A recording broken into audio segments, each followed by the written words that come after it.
നമസ്കാരം. മലയാളി വാർത്ത ഇൻസൈഡിലേക്ക് സ്വാഗതം. സിപിഎമ്മിന്റെ കുഴി തോണ്ടുന്ന തെളിവുകൾ ഇഡിയുടെ കയ്യിൽ. ഉറക്കം നഷ്ടപ്പെട്ടിരിക്കുകയാണ് പിണറായിക്ക്. ഇഡിയുടെ പക്കൽ നിന്നും ആ രേഖകൾ തട്ടിയെടുക്കണം. അതിന് ക്രൈംബ്രാഞ്ചിനെ ഇറക്കി മുഖ്യന്റെ പുതിയ നീക്കം. കരുവന്നൂർ ബാങ്കിൽ നിന്നും ഇഡി പിടിച്ചെടുത്ത രേഖകൾ ആവശ്യപ്പെട്ട് ക്രൈംബ്രാഞ്ച് ഇപ്പോൾ ഹൈക്കോടതിയെ സമീപിച്ചിരിക്കുകയാണ്. AKG സെന്ററിലെ തിരക്കഥയ്ക്ക് അനുസരിച്ച് ക്രൈംബ്രാഞ്ച് അഭിനയിക്കുന്നുവെന്ന് ആക്ഷേപം. രേഖകൾ ആവശ്യപ്പെട്ടിട്ടും ഇഡി നൽകുന്നില്ല എന്ന് ക്രൈംബ്രാഞ്ച് കോടതിയെ അറിയിച്ചു. ഇഡിയുടെ കേസിന് തന്നെ ആധാരം ക്രൈംബ്രാഞ്ച് അന്വേഷിക്കുന്ന പോലീസ് രജിസ്റ്റർ ചെയ്ത FIR ആണെന്നും ഈ FIRൽ കുറ്റപത്രം സമർപ്പിക്കണമെങ്കിൽ കരുവന്നൂർ ബാങ്കിലെ മുഴുവൻ രേഖകളും ആവശ്യമാണെന്നാണ് ക്രൈംബ്രാഞ്ചിന്റെ വാദം. ക്രൈംബ്രാഞ്ചിന്റെ കേസ് നിലനിൽക്കാത്തിടത്തോളം ഇഡിയുടെ കേസിനും നിലനിൽപ്പുണ്ടാകില്ല. അതിനാൽ തങ്ങളുടെ കേസിന്റെ അന്വേഷണം പൂർത്തീകരിക്കുകയാണ് ഏറ്റവും പ്രധാനം. നേരത്തെ ഇത് സംബന്ധിച്ച അപേക്ഷ ഇഡിക്ക് നൽകിയിരുന്നതായും എന്നാൽ അവർ അനുകൂലമായി പ്രതികരിച്ചില്ല എന്നും ക്രൈംബ്രാഞ്ച് ഹൈക്കോടതിയിൽ വ്യക്തമാക്കി. രേഖകൾ ആവശ്യപ്പെട്ട് ക്രൈംബ്രാഞ്ച് നേരത്തെ വിചാരണ കോടതിയെ സമീപിച്ചിരുന്നു. എന്നാൽ ഹർജി കോടതി തള്ളി. തുടർന്നാണ് അന്വേഷണ സംഘം ഇപ്പോൾ ഹൈക്കോടതിയിലെത്തിയിരിക്കുന്നത്. അതേസമയം കരുവന്നൂർ കള്ളപ്പണക്കേസിൽ അവസാനഘട്ട നടപടിയിലേക്ക് ഇഡി നീങ്ങുന്നതായാണ് റിപ്പോർട്ട്. കേസുമായി ബന്ധപ്പെട്ട് CPM നേതാക്കളെ വീണ്ടും ചോദ്യം ചെയ്യാൻ വിളിക്കാൻ തയ്യാറെടുപ്പ് തുടങ്ങിയിട്ടുണ്ട്. സംസ്ഥാന കമ്മിറ്റി അംഗങ്ങളായ AC Moideen, MLA MK Kannan, ജില്ലാ secretary MM Varghese, Thrissur corporation കൌൺസിലറും തൃശൂർ ഏരിയ കമ്മിറ്റി അംഗവുമായ അനൂപ് ഡേവിസ് കാട എന്നിവരെ ഇഡി മുൻപ് പലതവണ വിളിച്ചു വരുത്തിയിരുന്നു. CPM നേതാവായ വടക്കാഞ്ചേരി നഗരസഭ സ്ഥിരം സമിതി അധ്യക്ഷൻ PR അരവിന്ദാക്ഷനും പണമിടപാടുകാരൻ P സതീഷ് കുമാറും 6 മാസത്തിലേറെയായി ജയിലിലാണ്. ഇപ്പോൾ ക്രൈംബ്രാഞ്ച് കോടതിയെ സമീപിച്ചിരിക്കുന്നത് ഈ രേഖകൾ എങ്ങനെയെങ്കിലും കൈക്കലാക്കുക എന്ന ലക്ഷ്യത്തോടെയാണ്. തെളിവുകൾ നശിപ്പിക്കുകയാണ് CPMന്റെ ആവശ്യം. കാരണം കരുവന്നൂർ ബാങ്കുമായി ബന്ധപ്പെട്ട കേസിൽ നിരവധി CPM നേതാക്കളുണ്ട്. പല മുതിർന്ന നേതാക്കളും ഇതിൽ കൈകടത്തിയിട്ടുണ്ട്. അവരുടെയൊക്കെ പേര് വിവരങ്ങളും തെളിവുകളും പുറത്തു വന്നാൽ അത് CPMന് വലിയ അടിയാണ്. മാത്രമല്ല, തെരഞ്ഞെടുപ്പ് അടുത്തിരിക്കുന്ന സമയത്ത് തന്നെ ഇഡി കരുവന്നൂരിൽ പിടിമുറുക്കിയിരിക്കുന്നത് സുരേഷ് ഗോപിക്ക് വേണ്ടിയാണെന്നാണ് CPM നേതാക്കളുടെ വാദം. അങ്ങനെ നോക്കുമ്പോൾ കരുവന്നൂരിൽ എന്തുതരം നീക്കം നടന്നാലും അത് CPMനെ ബാധിക്കുന്ന വിഷയം തന്നെയാണ്. എങ്ങനെയെങ്കിലും ഇഡിയുടെ പക്കൽ നിന്ന് ആ രേഖകൾ തിരിച്ചെടുക്കുക എന്നതാണ് ഇപ്പോൾ ആവശ്യം. അതിനുവേണ്ടിയാണ് ക്രൈംബ്രാഞ്ചിനെ ഇറക്കിയിരിക്കുന്നത്.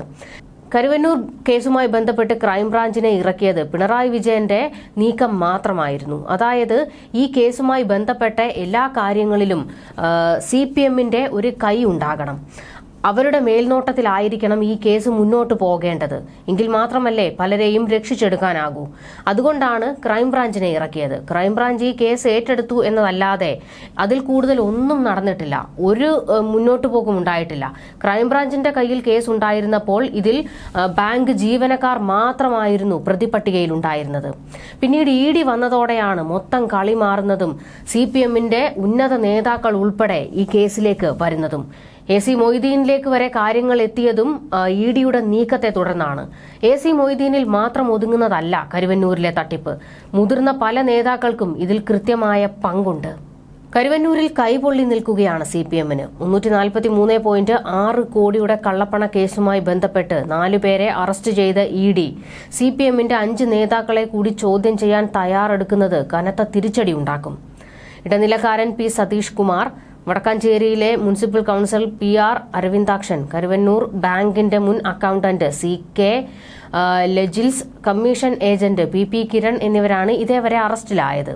ഇവരുടെ ജാമ്യാപേക്ഷ പരിഗണിക്കുന്ന വേളയിൽ എന്തുകൊണ്ടാണ് മറ്റു പ്രതികളുടെയും തട്ടിപ്പുകാരുടെയും അറസ്റ്റ് രേഖപ്പെടുത്താത്തത് എന്ന് കോടതി ചോദിച്ചിരുന്നു. അന്വേഷണം കൂടുതൽ പേരിലേക്ക് വ്യാപിപ്പിക്കുകയാണെന്നും അതിനുശേഷം നടപടി ഉണ്ടാകുമെന്നും ഇഡി മറുപടി നൽകിയിരുന്നു.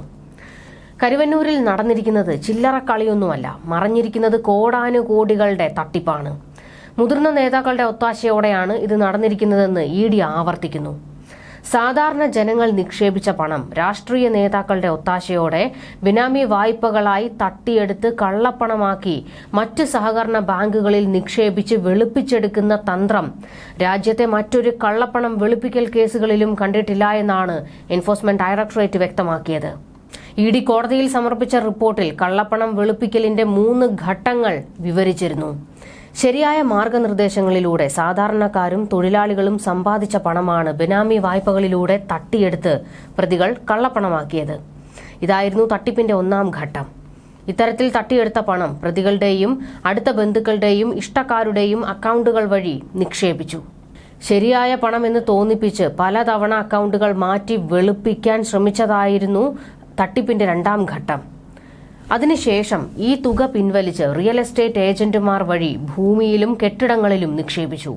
ഇതായിരുന്നു തട്ടിപ്പിന്റെ മൂന്നാം ഘട്ടം. പിന്നീട് ഇത്തരം വസ്തുവകകൾ വിൽപ്പന നടത്തി ആ പണം വീണ്ടും പ്രതികളുടെ ബന്ധുക്കളുടെ പേരിൽ നിക്ഷേപിച്ച് വെളുപ്പിച്ചെടുത്തു. രാഷ്ട്രീയ പാർട്ടി നേതാക്കൾ, ജനപ്രതിനിധികൾ, സഹകാരികൾ, സംസ്ഥാന സർക്കാർ അംഗീകാരമുള്ള ധനകാര്യ സ്ഥാപനങ്ങൾ എന്നിവയുടെ ഒത്താശയോടെ ഇത്രയും സംഘടിതമായി കള്ളപ്പണ ഉൽപാദനവും അതിനുശേഷമുള്ള വെളുപ്പിക്കലും നടത്തിയ PMLA കേസുകൾ ഇന്ത്യയിൽ ആദ്യമാണെന്നാണ് ED ഉദ്യോഗസ്ഥരുടെ നിഗമനം. കള്ളപ്പണം വെളുപ്പിക്കൽ നടന്നുവെന്ന് ED വാദിക്കുകയാണ്. അതിന്റെ തെളിവുകൾ തങ്ങളുടെ പക്കലുണ്ടെന്നും ED വ്യക്തമാക്കുന്നു. ഇതാണ് CPMന് കുരുക്കാകുന്നത്. ഏതായാലും വലിയ ഒരു പ്രതിസന്ധിയിലാണ് CPM ഇപ്പോൾ വീണിരിക്കുന്നത്. ED എന്ത് നീക്കവും നടത്താം. ന്യൂസ് ഡെസ്ക്, മലയാളി വാർത്ത ഇൻസൈഡ്.